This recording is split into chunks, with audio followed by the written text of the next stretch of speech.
Flags are at half-staff at the Bush Library. These are live pictures right now from Houston. For more on the former First Lady, Casey Stegall is standing by there outside the Bush family neighborhood in Houston. Good evening, Casey.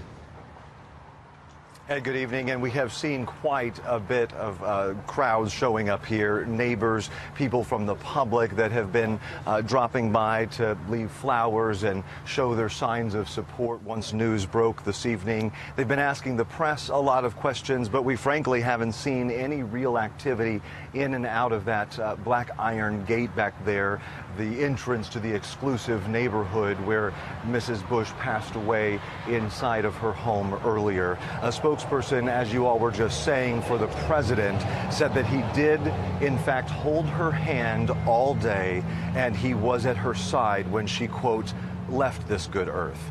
It goes on to say that Mr. Bush is, of course, brokenhearted, but is also being, quote, stoic and strong, being lifted up by his large and supportive family. And speaking of that family, tonight, one of her sons, former President George W. Bush, had this to say in a statement. It reads in part, "Mom kept us on our toes and kept us laughing until the end. I'm a lucky man that Barbara Bush was my mother. Our family will miss her dearly, and we thank you all for your prayers and good wishes." One of her grandsons, George P. Bush, land commissioner here in the state of Texas, writing, "My grandmother didn't just live life, she lived it well. And the sorrow of her loss is softened by the knowledge of her impact on our family and our country." Tonight, flags lowered to half-staff, as you said, Ed, outside the George H.W. Bush Presidential Library and Museum in College Station, Texas, and across the country, as ordered by President Trump in an honor of respect. Now, the former First Lady will be laid to rest next to the daughter that she and George lost to leukemia at age 3, Robin, and it is ultimately going to be the resting place of President Bush himself there at the library. Here is some reaction from well-wishers there tonight.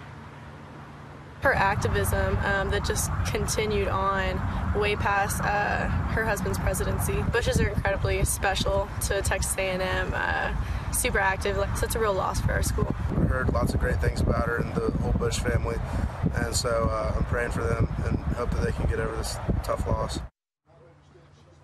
And we are learning more information tonight now for broadcast to the masses about the funeral. It will be held, we've confirmed, on Saturday here in Houston, but it is a private affair, invite only.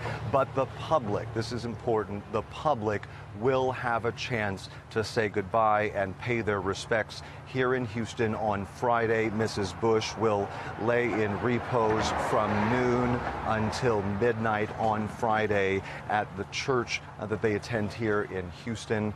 You can go to the website with more information on the full list and schedule of activities that will be coming up in the next few days as the world and the country says goodbye to Barbara Bush.